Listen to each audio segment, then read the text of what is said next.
Hello, bonjour, and welcome to the Don't Waste Water podcast. I'm your host, Antoine Walter, and in today's episode, I am very proud to welcome Florian Heeb and Julian Kölbel as my guests.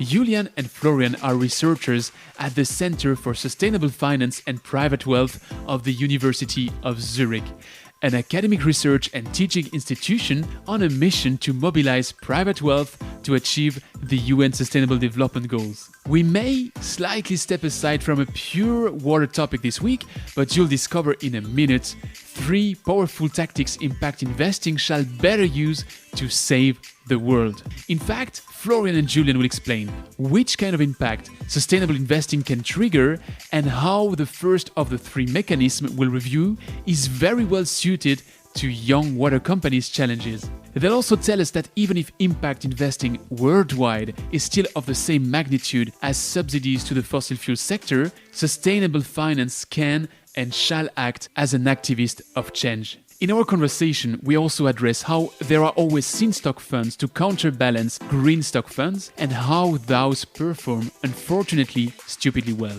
We also see how the recent Swiss referendum on CO2 law, ignited by a fossil fuel company's industrial group, proves that there is still a long way to go, how pension funds could leverage their long-term positions in companies to foster an attitude change towards regulation, how impact investing can grow green companies and make brown companies greener, but also creating a special water activist fund, accelerating early water companies' growth, creating new business models, taking risks, and so much more. I really enjoyed zooming a bit out on our usual water topics and exploring a bit further finance as a blind spot of our industry. I hope you'll enjoy it too, as I'm preparing you a couple more takes like this one for this summer. As always, please share that episode with 2 of your friends, grab their phones and subscribe them to the podcast. And then come tell me on LinkedIn what you thought of that particular episode. Come on, do it, and I'll meet you on the other side.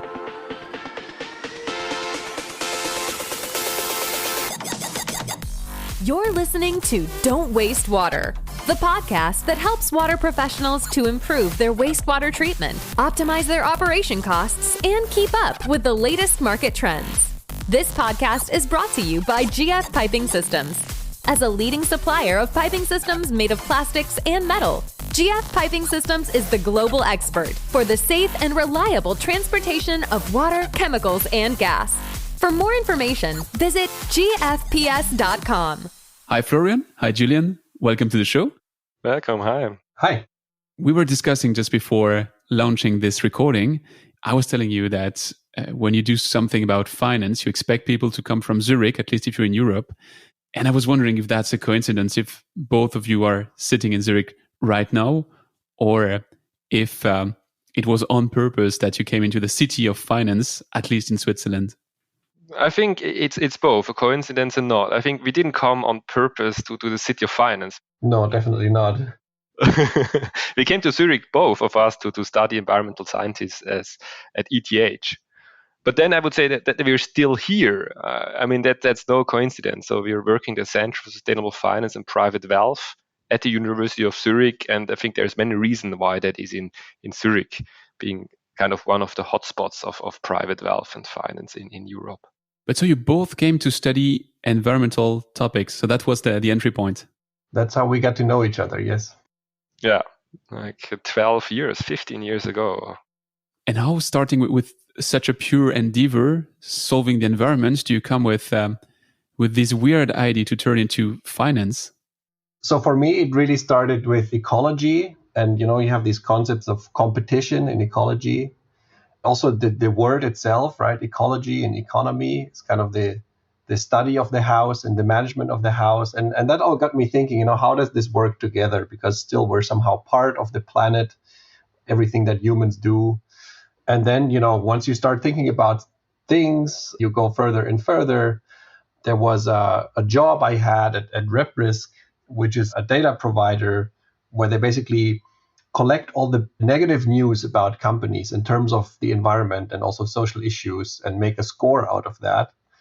And then I was thinking, well, that could be really powerful in terms of addressing the environmental problems we have if we just have, a system where the financial markets which is this big machine that somehow drives a lot of what happens on the planet, takes into consideration environmental information. And that's the basic idea that draw me towards looking into sustainable finance. Of course, we're both not sort of pure finance guys. We do this sustainable finance, and we're excited about that idea and whether that works. Is it different, finance, sustainable finance? Is it really two different fields, or is it specialization within finance? Well, I would say it's blending. It's often that fields that have nothing to do with each other at some point start to overlap. And yes, I think it took a while, but now I would say that sustainable finance is becoming a branch of finance. You're both into the Center for Sustainable Finance in Zurich, and I saw that it's not that long that center exists. If I'm right, it's about 2015, 2016 that it was created.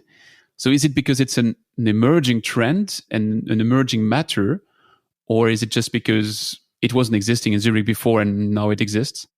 I think it has a very specific history. It all started off with the founder, Falco Petzold, and some other people launching a program at Harvard University for ultra high net worth next gen. So kind of the next generation of these super rich families, kind of helping them to get started with impact investing. So there's many very motivated people there, but kind of they like the basics. And out of this program came the idea that we need an academic center to do research on how to have impact, how to actually move the needle with money. And that's how the Center for Sustainable Finance at University of Zurich was then founded. You cracked the big name, impact.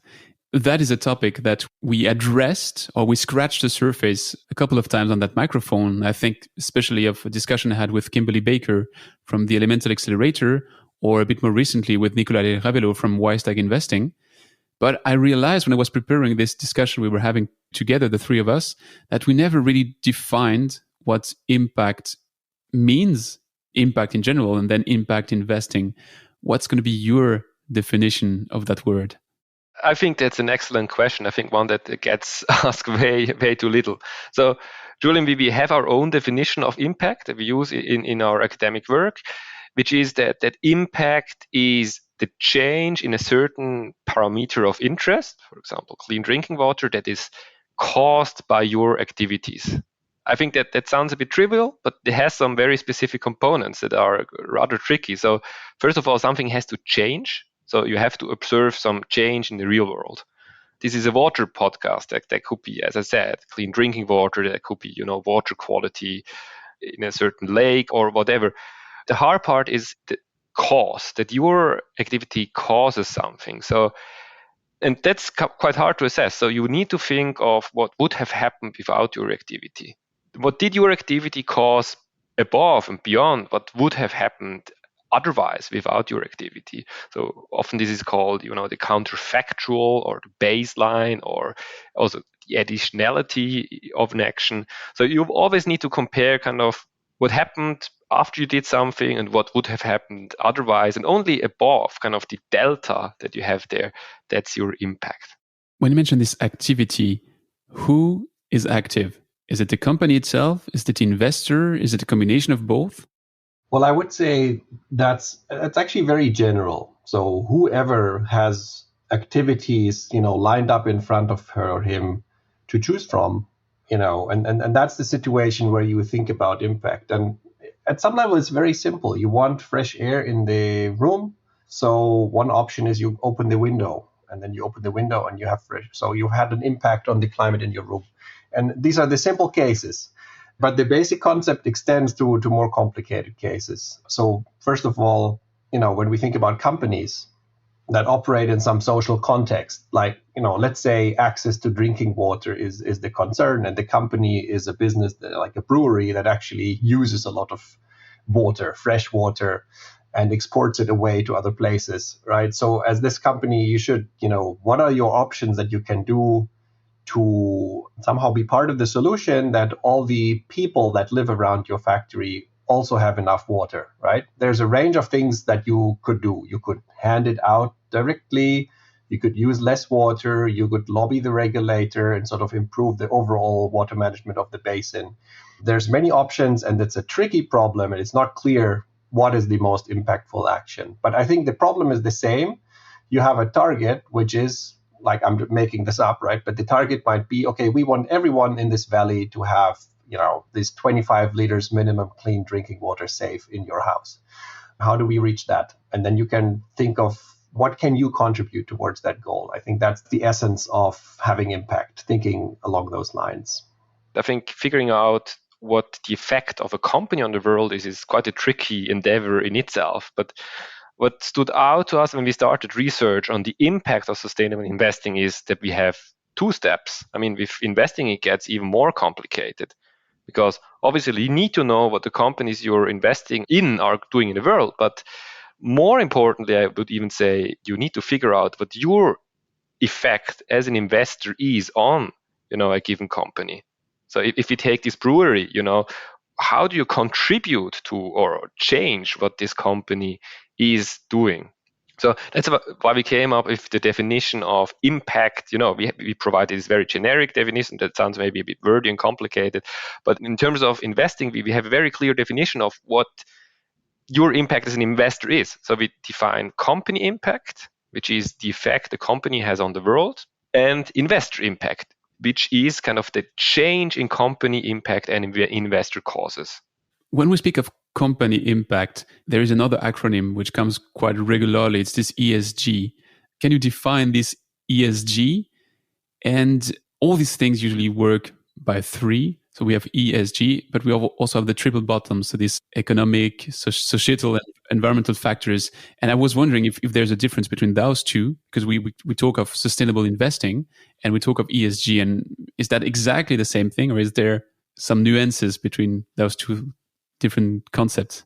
I would say rather than nuances, there's general vagueness on what it is. And that's natural, ESG is generally about what do companies do with regard to the environment, social issues, governance issues, sort of generally the question, how do they behave? And then it's natural that this becomes vague because then what are all the social issues we care about? Child labor, perhaps. Water is half an environmental, half a social issue. How do we measure them?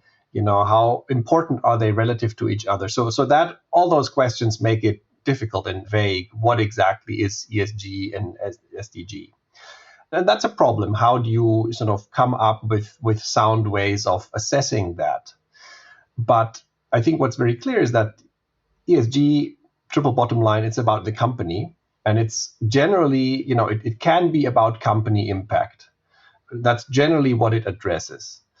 And investor impact is then something that comes on top. So if you could look at the change in ESG as a sort of rough proxy, right? But simply saying, and this is what we sort of try to make very clear, is that you just simply say, well, here's a company with good ESG rating. I'm invested. Hence, I, as an investor, have changed the world. I think that is a statement we would always counsel to avoid because it's wrong. If I was to play the devil advocate now just for 1 minute, you gave us now some elements. You say ESG might be vague because everyone can a bit see what he wants to see in this ESG. And you also said ESG rating. If I'm a company that wants to paint itself green, I can use my own rating and be wonderful. And by another kind of angle, I might be a bit less good. Do you think this is one of the reasons why it's a bit vague? It's because that way everyone can create his own rules? Or am I really looking at things with now a very negative view? I think one point I think you have to say, I think these ESG ratings, I think that they were born kind of mainly out of a risk perspective. The financial markets have learned that there is the concept of risks in many ways. And I think in the early 2000s, there came this perception that there's also, material, environmental or social risks. So these metrics were used to measure these kind of risks. I mean, how likely is, that companies getting sued because some social problems they have, or, that they cause environmental disasters and so on. So I think that's maybe one point to have to realize. It's not necessarily, ESG is not necessarily saying how green a company is, but kind of how it manages its environmental risks. we did a study called Aggregate Confusion, the Divergence of ESG Ratings. So it's a topic that I've been working on quite a bit with colleagues at MIT. And it's natural that you come to different conclusions because it's such a multifaceted issue that you're considering, right? ESG alone, environment, social governance, are three vast topics. What are the criteria within those topics that you look at? How do you weight them? How do you measure them? These are all questions that aren't clear. I mean, it's not obvious how you will do that. And so it's, on the one hand, natural that different providers come up with different ways of doing this, and it has grown historically. On the other hand, as you rightly point out, it does also cause problems then. And I think the most severe problem is actually at the company level, where companies say, okay, let's become, a really good company. But they also want to be rewarded for that. So they want to then look good in the ratings. And it's difficult to figure out how you do that. So there's really a measurement problem here. But I think, I don't want the perfect be the enemy of the good. So yes, we say they diverge, but still, it's an important issue. And they're also, in most cases, not completely off, right? So it is a helpful data point. You just have to be aware that there is some uncertainty left if you use these metrics. And then impact, if I may transition, right? Sort of ESG was kind of I would say the past has been a lot about ESG, and as Florian said, focused on risks. And I think this impact story is becoming way more important now. And that basically means often that you try to tie everything to SDGs, to the Sustainable Development Goals, and to some extent. And that's a trend that I see happening right now. First, it's a very valid point you make. It's something we discussed with Paul O'Callaghan on that microphone, where he was explaining that good enough approaches might solve much more than always to say that better and better and better and perfect can be achieved. I mean, done is better than perfect. So I fully subscribe to what you just explained. You allude now to the SDGs, which is something, you're right, which is in all the conversations. Is it something new, or is it a clever way that we've put on the table to just measure what we have to achieve, in which direction we have to go? I mean, in the water sector, we all now talk about SDG 6 to a point which is maybe even over the top. I mean, there's no single company speech who doesn't include how we are leaning towards SDG 6, whereas one can argue that we are doing many stuff in the day and that probably not 100% of it is going into this SDG 6 direction.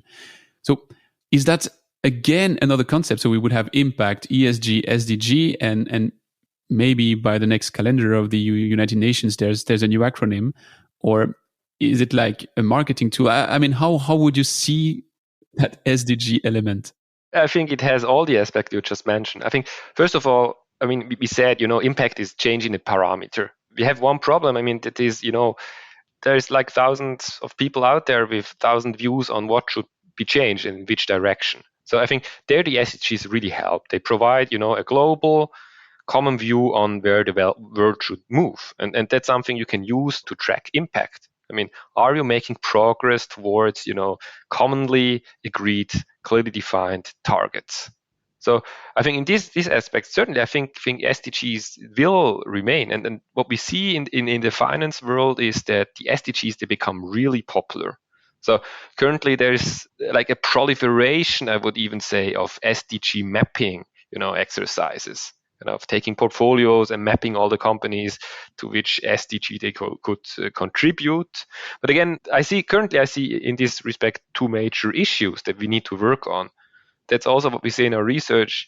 Owning impactful companies is not the same thing as having impact. We often see that people map companies in their portfolios to, I don't know, this company contributes to SDG 6 or this contributes to many other SDGs. So as we explained before, this is company impact at best. This doesn't explain. I mean, if you invest in that company, you don't have, let's say we have a company that really contributes to SDG 6. If you invest in the company, you don't necessarily contribute to this impact or make them have more impact. What it says is that you have exposure to SDG 6. And I think these are really different concepts. I mean, it may be very valid if you as an investor think, okay, future lies in water. There's going to be a lot of more, also regulation issue, action and so on that pushes the water sector. So I want to have exposure, but that's not the same as actually, helping the world reaching the SDGs faster. So let's dig into that impact, because I'm sorry, I sidetracked you a lot, but how can finance itself have an impact? We've seen how the company can have an impact. Let's look now at finance. What are the mechanisms that an investor can have to have impact on a company and hence be the tool of the market impact? I think there are three major ways in which that works. So the first one is there are companies that have a business model that by what they do, they have a positive impact on the world. Like, let's say a company that produces and distributes mosquito nets, which is then important to prevent malaria, okay? And it has even local employment, right? Sort of all, it's really a good idea if that company would grow. And now sometimes companies, especially in developing markets, have a problem to tap into capital that allows them to grow, right? I mean, they can, of course, grow operationally, but they can grow much faster with external financing.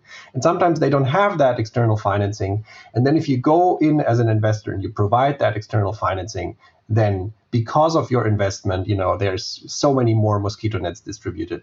And, that's how you can have an impact, by growing companies that doing something good doesn't have access to capital. You can solve a problem here. And that's a bit limited to small companies who actually need financing. That's sort of pretty rare for larger companies, listed equities and so forth. So it's a bit, but that's also the classic impact investing space, smaller companies. We call it growing green companies as a very generic term. Access to capital for growing green companies. That's a first lever. And you said there are three levers. So what will be lever number 2?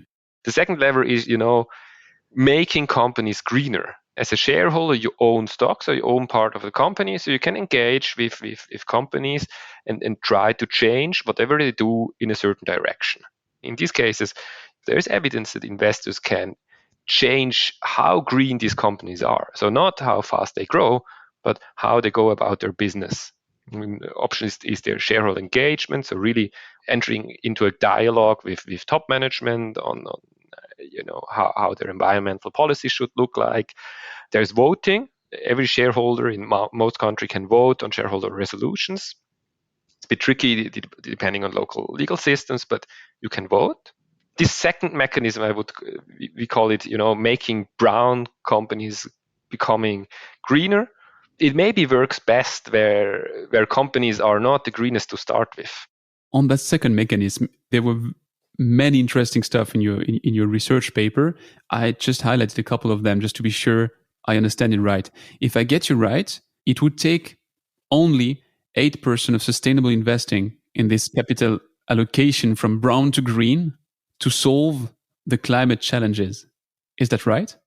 That's not our research. No, but I think we cite this research. I think that's one paper of, I think it's Collier and Pouchier. Mm-hmm, yeah. So, I mean, here things get a bit tricky, I would say. We talked about two ways, giving capital companies to grow and then engaging with companies to change. Now, there's also another way how you can make companies to change, but with capital allocation. If you apply some rules saying, look, I only invest in companies that meet certain ESG levels or ESG standards that may provide incentives for companies to reach this standard. Because if many investors allocate according to the same rule, that will push up share prices a little bit for these companies and then provide managers an incentive to adopt these standards. So that's the thinking behind. And in very recently, there have been a whole host of models by top-notch economists kind of going in this direction, stating actually if investors have environmental social tastes, this should create incentives for companies to change. And this the 8%, that's just one model under give some assumptions that it comes to the conclusion if 8% of investors would have some climate preferences, it could companies make measures the custom up to, I think, 5% or something like that of the revenue to change. But I think what's important here is these are all theoretical models. So the question is what happens in the real world. And what I find striking is, if you look at the real world, in Switzerland just had a market report on sustainable finance. I think 50% of all the funds apply some sustainability strategies in their investment process. So if you look at that, you would assume that we're already far above, this 8%, but somehow we still don't see the change, needed to move really to reach the SDGs or solve climate change. So I think there's this discrepancy between kind of this model projections and what we see in the real world. That's something also we're doing research on. If I recall your research regarding this investment into sustainability from the investment funds, it's also a matter which comes a bit back to what we were saying in the beginning on the ESG ratings, is that if everyone has its own mechanism and way to rate the market, you can have half of the investment funds having sustainable investing in their vision of the world and the way they work, but they might be pushing in opposite directions so that it may be counterproductive. I mean, what Fund 1 is doing is balanced by what Fund B is doing. So that means if you don't have a consistent grid to read the word and to read the ESG impacts, you can have all the people doing sustainable investing, but with their own glasses. Yeah, that's true. So disagreement about which firms are brown and green will weaken the effect. I think these models acknowledge that usually, and there are models. So this 8% statement, it basically says, well, if 8% of global investors, everyone, including all sovereign wealth funds, would completely exclude fossil fuel companies, I think that's what they mean. And that clearly is not the case. Right. There are fossil fuel divestments, but I don't have the numbers, but I don't think it's anywhere near this 8% of the global market. Now, if it were to reach that point, I think in our research, we sort of identify two key things to think about. The one is, how big will be the change in share price? So you could imagine the share price of Exxon, for example, to sort of deteriorate, maybe by 5%, maybe 10, maybe 50. We don't know. Really, we don't know. But that's one important parameter to think about.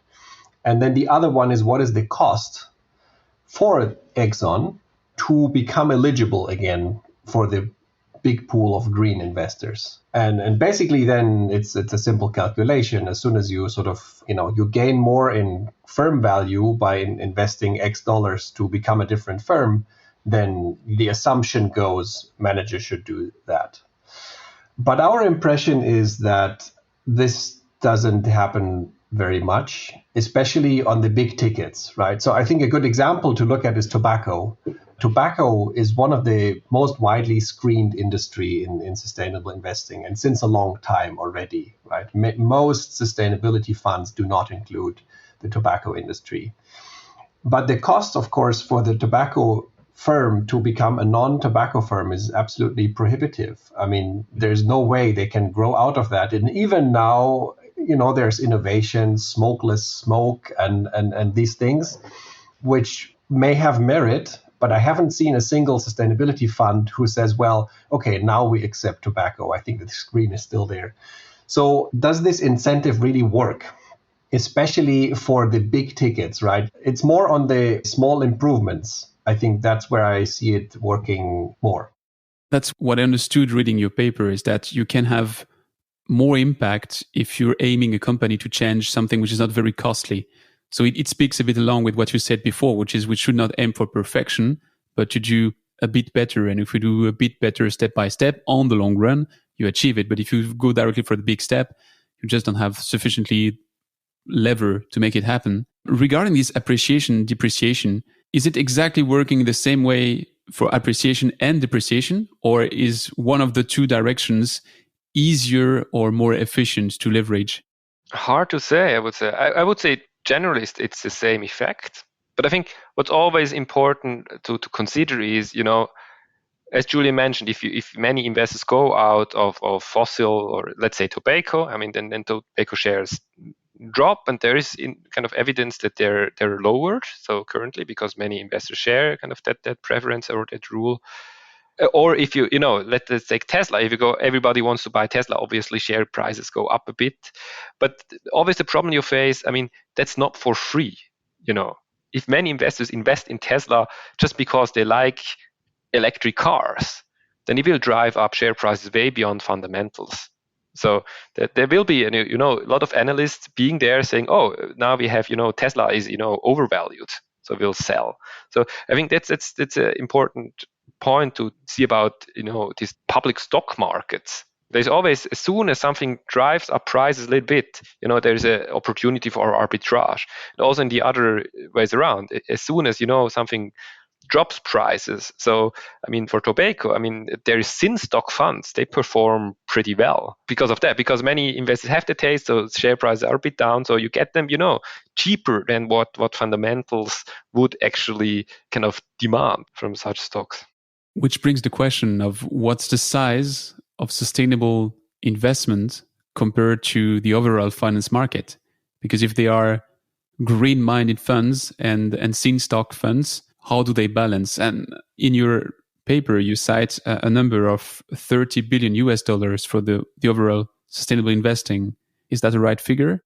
I think it's 30 trillion. So you have to add 3 zeros, which is an enormous sum to say. But then again, that's a very, generic thing, sustainable investing. So you have to look into details. What do these products actually do?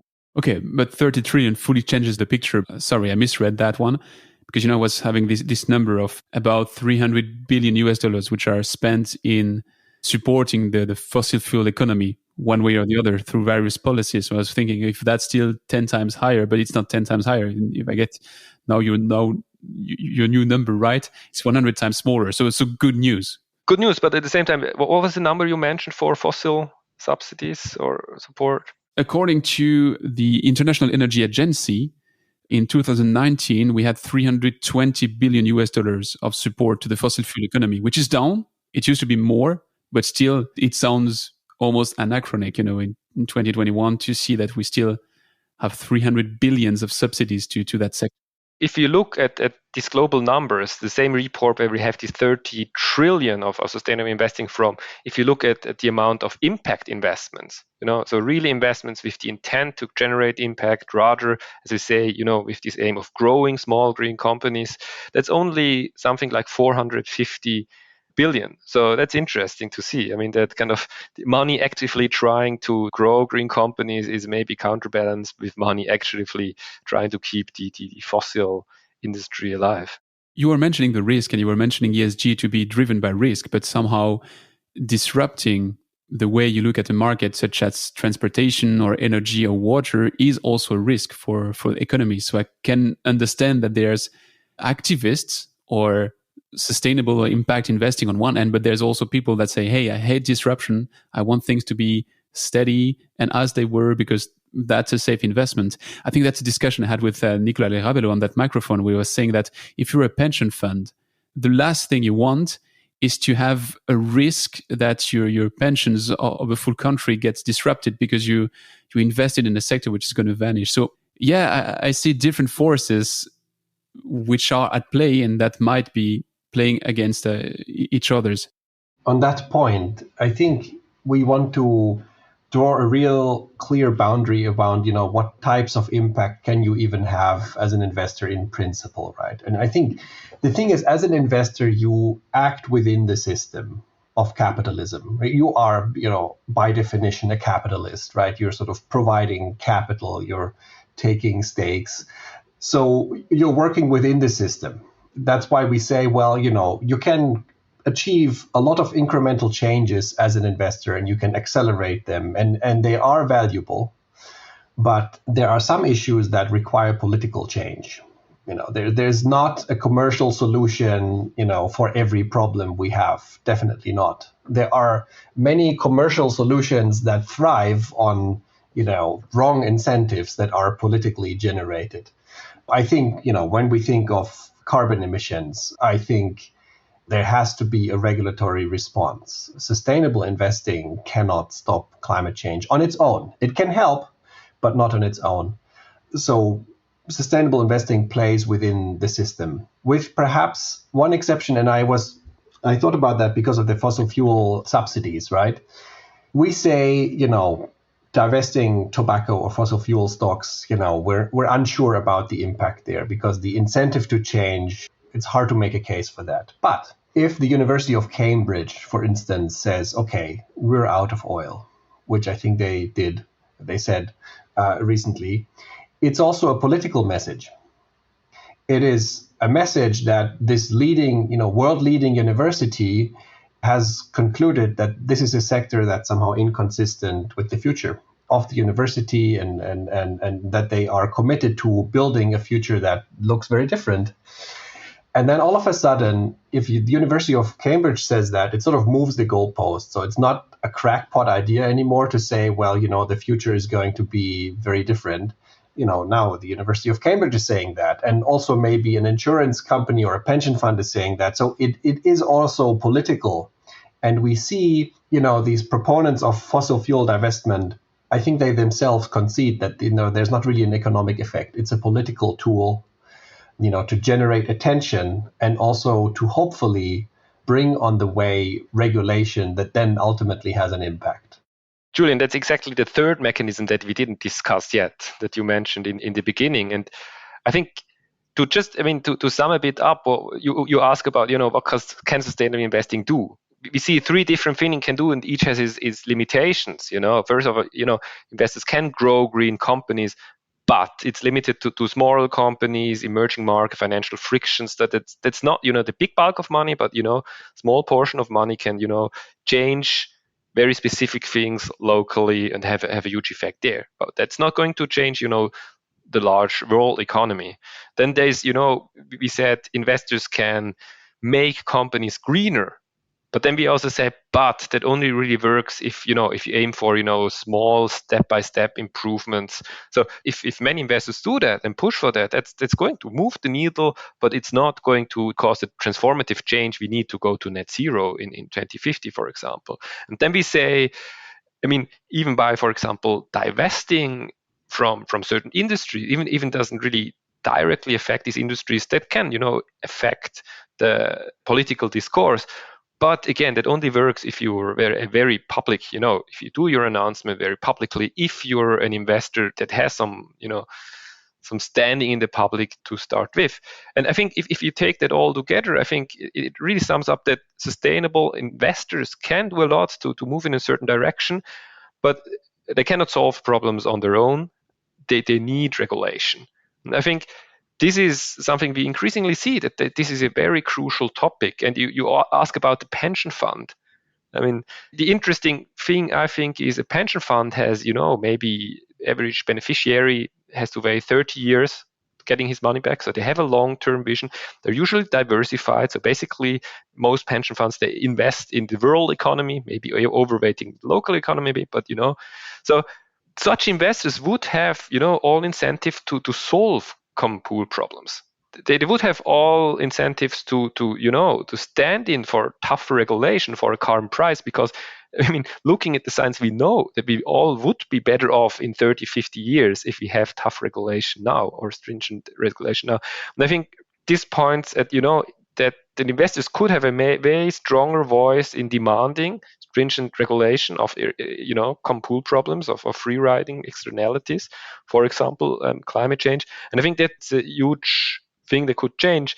And also, Julian, you mentioned this divestment movement. I think there's unfortunately also a movement on the other side. I think there's a lot of political lobbying of current fossil companies to stop environmental regulation. Switzerland just lost a public referendum on the CO2 law, and there's many reasons why this population rejected the laws. But I think it is striking that the referendum itself was launched by a kind of a industry association group which was dominated by fossil companies. And here, investors are the owners of companies. These pension funds own a lot of these fossil fuel companies, and they cannot just tell them, keep the oil in the ground. That won't work. But maybe investors could demand from, these incumbent companies that have to change, they stop lobbying against required regulation.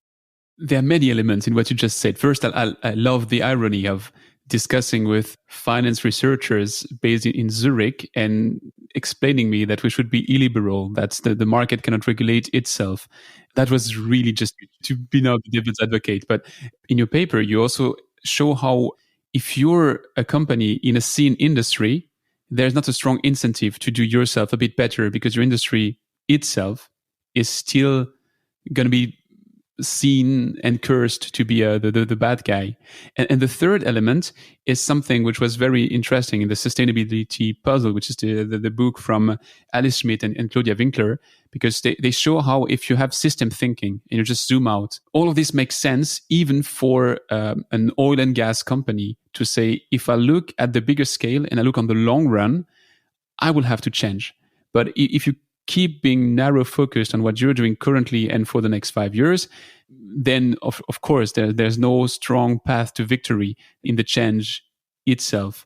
So I'm not going to sidetrack fully the discussion to say, is it the limit of the Swiss democratic system to ask the population for long-term vision when it's probably easier to explain why the arguments are good for the next 5 years. So not going to sidetrack here, but we have these three mechanisms which play their role. So give capital to this green company, make brown greener, or this activist element of going into indirect direction. What is the strongest one if you have to pick one? That's a hard question because mainly because they do entirely different things and are really hard to compare. So it has to be a mix. As a finance guy, I would advise to diversify over these three mechanisms because all of them are uncertain. Right? It's dead serious. If if you want to have an impact as an investor, let's say you're a private person, you are fortunate to have some savings and you want to invest them in a way that you don't want to sort of completely lose them. So you don't want to do charity and just give them away. You want it to be an investment for your own future, but you also want this investment to have positive side effects on the world. Okay, and then I would exactly do these three things.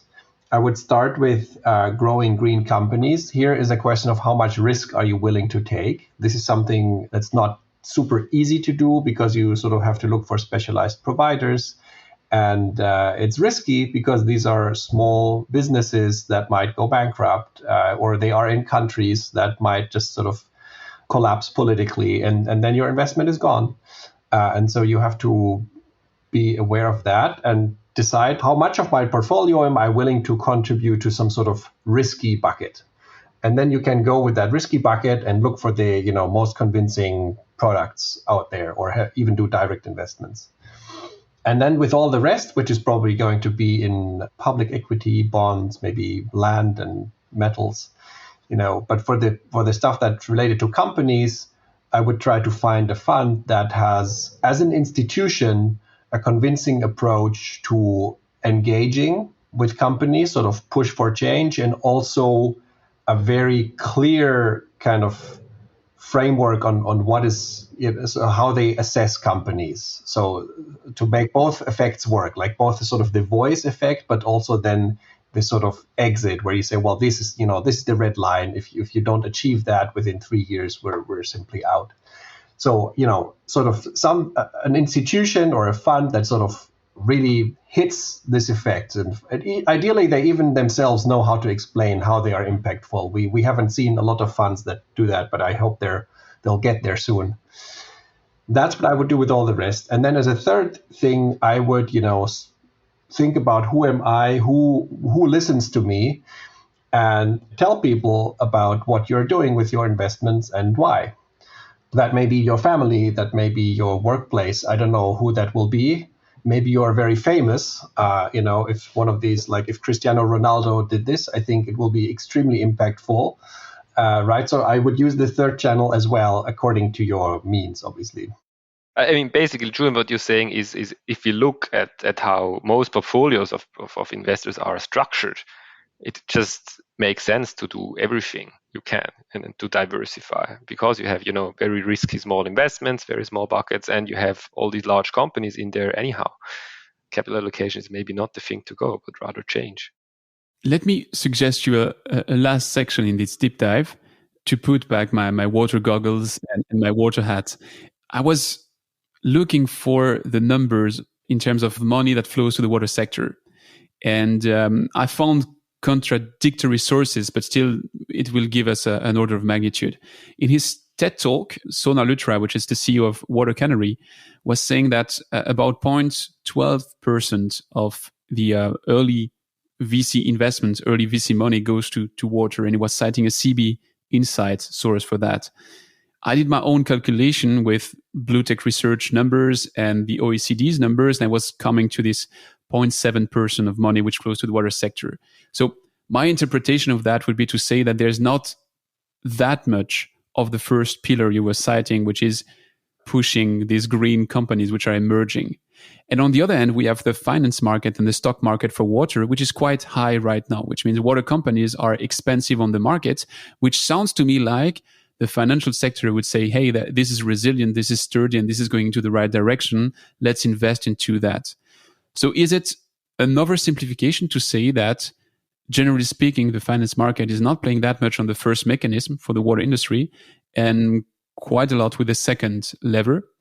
And do you think there would be chances to move a bit the needle and to push a bit more for investing into early stage water companies, which might be able to solve issues like SDG 6 or SDG 9 or SDG 15? Good question. I mean, I have to say, we just did a research project together with a water accelerator called CEVAS. So this was our colleague Theon Kwan. Work with them, exactly working on the topic why. CEVAS, they work with startups mainly focused on Middle East and other countries which we could classify as kind of not perfectly working capital or not perfectly efficient capital markets. How these startups could scale, and they face a lot of problems receiving finance. And they were working on the reasons why and how that could change. And certainly, I think water startups often do not have an easy start, because often they serve populations that do not have a high ability to pay, or they work in serving government which has its own tricking things or working large infrastructure. So yeah, I think this is a huge topic in itself, but certainly I think there could be much more investment there. I think water is an example where I'm not sure if that's the bottleneck for that sector to get ahead. Water is just the ultimate common pool resource, and a lot of what happens is just really dependent on how it's regulated. And the price of water is absolutely central, of course, right? You can invest and bet on an increase in the price of water. In the US with water rights, you can do that. In other places, potentially as well, if you invest in a utility. But there's always this big political game around, where should the price of water really go? Right? Because then if it goes up, then the investors cash in. And yes, people will start conserving water. But also there's going to be a crazy political backlash from all sorts of constituencies who say, well, hey, we need water. And politically, that's a pretty powerful message. So I think personally, the water sector is a really difficult one to invest in. I think there are probably very good opportunities. We need good solutions, but I think without progress on the regulatory and political front, we're going to see the same problems that we've seen for the past decades simply continue in many ways. There is a case for water savings technology, especially in agriculture. But in the places where there's little water, it has been implemented to a large degree already very often. Let me come back to your statement about startups and publicly listed companies in the water sector. I think startups, it's a really hard sector to found a successful startup, right? If you think about who you compete with people who sort of invent Skype, the next Skype, right? Sort of, it's a bit of software and you can scale to billions of people. You never have this, I think, with water. Like, it's always very local. It often entails sort of investment in infrastructure that, all that makes it really difficult to found a startup in water. And that makes it unattractive to the venture capitalists, I think. It's a bit of chicken and egg here, because if you look at infrastructure, the way it's done, I'm fully with you, fully agree. Now, that has been endemically grown from what the Romans and the Greeks have been doing millennia ago. But we could be having something fully decentralized. I mean, I had on that microphone, for instance, Navkaran Singh Baga, who's the CEO and founder of AGFO, Atmospheric Water Generation Systems.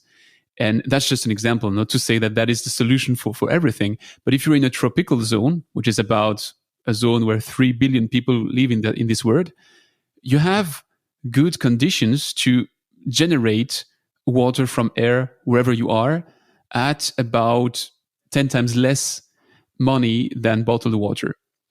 And there's at any time in the air about 1.5 the Geneva Lake of water. So that is a fully distributed solution. And he is looking at a way to do it as a service. So you could be imagining to have a rapid distribution of his machines or similar machines, really not doing Navkaran's advertising here, but he was a cool guest, so I have to put him a bit in the light. And that means that you could have this path to hypergrowth. That's suddenly possible because you invest, you burn money because you put your devices everywhere, and then you run them as a service. And then it's not Skype, sure. There's still a hardware element in it, but it has similar patterns to how the world of SaaS works today. I think that is a beautiful example, for a potential impact investment. Of course, you would have to sort of look at that in the detail. Could it really work before you commit your money to it? But I think that's what we would love to see is that there's broadly in the population, there's a lot of people who want to have some impact with their money. And I think it could be very powerful if they said, well, okay, 1% of what I do is going towards something very risky like this water capturing project. No one has ever tried it before. We honestly, it's uncertain if this will pan out. But we're willing to risk our money to see whether it works out, right? Because if no one does, it will never see the light of day. And that would be great if more of that would happen. But I think, again, coming back to the regulatory environment, I think, Julian, you already mapped it out for water that's really local and really, patchy. So I think that's the interesting thing about climate. There's like a whole boost of climate startups because I think that the global regulatory environment is at least moving in a direction where, you can be rather certain that you're going to get paid to some extent for reducing carbon emission. Voluntary carbon markets are skyrocketing. You have emission trading systems popping up. So, there's it's always the same problem if you do innovation and startups in a way where you solve externalities. In some way, somebody has to pay.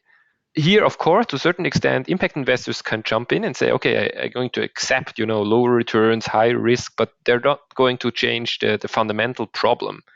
If you solve, water is a common pool, so the willingness to pay is often not that high.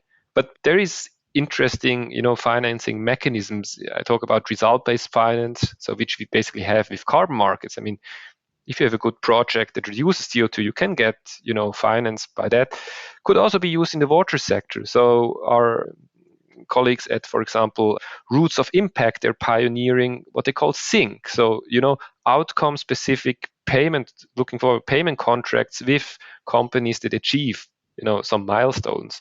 And they have applied that to the wastewater sector, for example, with the logic in some developing countries. Nobody's willing to pay, or the government is not willing to pay yet for, the service of cleaning wastewater. But in a few years, likely that will be the case, or in the future. So they're jumping in, and it's often development financing corporations that jump in and say, okay, we're going to pay you for that externality. We pay you a price per, cubic meter of treated wastewater contractually over the next 10 years. And once you have set up that and have set up a system, have, run a successful business model with, with getting paid for the externalities, it's much more likely that the government will jump in later on and then really pay for solving that. it's somehow coming back to this topic of risk, because you could, look at the International Space Station. They work with 1 glass of water per day. So you could be solving the full water scarcity problem on Earth by just saying, let's reuse everything. Of course, it is by far not economical, so it's not going to happen. But you can move a bit the needle, so it's a bit more economical in some regions. And that way, water scarcity gets somehow mitigated because you reuse on several passes the same water. But I could keep pushing for another 2 hours here on that topic, but I'm cautious of your time. I propose you to switch to the rapid fire questions.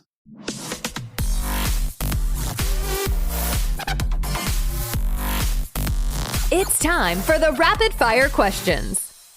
So in that last section, I'm going to try to keep the questions short. And if you can keep the answer short as well, we will have a back and forth. And don't worry, I'm the one which sidetracks all the time. My first question is, what is the most exciting project you've been working on and why? I mean, for me, in our common work with Julian, it's certainly our investor's guide to impact. Because it really enabled us to take like 4 years of research, putting it into a very visual way. And I'm really happy that it resonates with many practitioners. Really people saying, now that makes it clearly understandable, like a very complex topic. So it really moves the conversation. I'm really happy about that. Yeah, I completely agree. It's that work on investor impact, because somehow we address this big question. What does that sustainable investing trend really do? And I don't think we have, all the answers, of course, but we have some good ideas, and that was really nice to also then pass on these ideas to lots of people who really care about this and appreciate it that we put the work in. What's your favorite part of your current job? It's actually, the best thing is to think with Florian about the next thing that we would like to do. It contrasts very nicely with the things that we've already signed up to that we have to finish. So, but talking about the next thing is my favorite thing. Completely agree. Yes. It's catching out the big ideas. So I'm curious from your financial eyes about the trend that you see, which we should watch out in the water industry. Hard to say. I mean, I think there will be a lot of development in innovative financing, mechanisms to tackle water issues. That's something I'm really curious about. But here, our colleague Taeung Kwon would be a really interesting person to talk to. Thanks for the suggestion. It's interesting that you mentioned that, because a lot of my guests have mentioned that we have to be innovative with the business models and the way we look at that part of the market. And the other side of that same coin is that we're an industry which is full of water engineers. So we are probably not the best to come up with innovative ways to finance and to have clever business models. So there's probably some synergies to find here. What is the thing you care about the most when you start on a new project, and what is the one you care the least about? So one thing we figured out would be good at the start is to think, what is a misconception that is severe in terms of its consequences, and many people have it, that we can rectify, right? If you can do that as a social scientist, I think you have really impact in the, in the true sense of the word, that you change the way people think about problems in a good way. So that's something we care a lot about. And the least, I couldn't say what I care the least about, but this is the thing we focus on, and then the rest is after that. Do you have sources to recommend to keep up with the latest trends? Certainly. I mean, that's a bit advertisement in our own, work. Have a look at our Investor's Guide to Impact. Have a look at our paper titled Can Sustainable Investing Save the World? Reviewing the mechanisms of investor impact. That's basically what we discussed today, its contents. And on the CSP's homepage, we always publish our latest research. I saw that you also have a quite active Medium. Yes, we have a Medium blog where we kind of have more kind of, opinion pieces on where things are going or could go. It's a very interesting read that I would really advise to the people listening to this. It doesn't get sufficient claps, in my opinion. So if you're on Medium, just give it a look. I'll put the link in the show notes. And I think you somehow already cracked it, but would you have someone to recommend me that I should definitely invite on that same microphone? Well, we would warmly recommend our colleague Taeon Kwon, who has done a research project into how water entrepreneurs and impact investors find together or not. And I think she'll have a lot of interesting things specifically for your show. That's the main person I can think of. Maybe also, I think it would be maybe interesting to, I mean, she did a large project together with this SEVAS I already mentioned, the accelerator of water startup. So maybe you could talk to them jointly, because I think we now gave you a rather, top level view on impact in financial markets. The people at SEVAS, they're much more concerned with, kind of the daily struggles of real life startups in the water sector. So they have a completely different perspective. I think that's really interesting. But really, your point of view was very interesting in the sense that we see quite often the water industry as a silo working on its own. And it's good to see that we are not alone in this world. There is an upper picture. And as much as I keep repeating on that microphone that we've never seen a water unicorn, never happened. We've never seen an environmental unicorn neither. So sustainability is not really doing much better to that sense than the water sector. And probably there are synergies to leverage. I mean, there are so many clever ideas in energy which you could transfer to water, or in transportation, or in climate, that you could just apply in water instead of reinventing the wheel all the time. So that was, at least for me, very, very interesting. So thanks a lot for your time, both of you. And whenever you publish your next paper, I have at least half of my questions about the previous paper, which I can still ask you. I'm sure I'm going to have double the ones for the new one. It was a pleasure discussing. Would be our pleasure. Thank you so much. Thanks a lot, Florian, Julian, and talk to you soon. Thanks for listening to Don't Waste Water. This podcast was brought to you by GF Piping Systems. Loved this episode? Head over to Apple Podcasts to subscribe, rate, and leave a review. See you next time.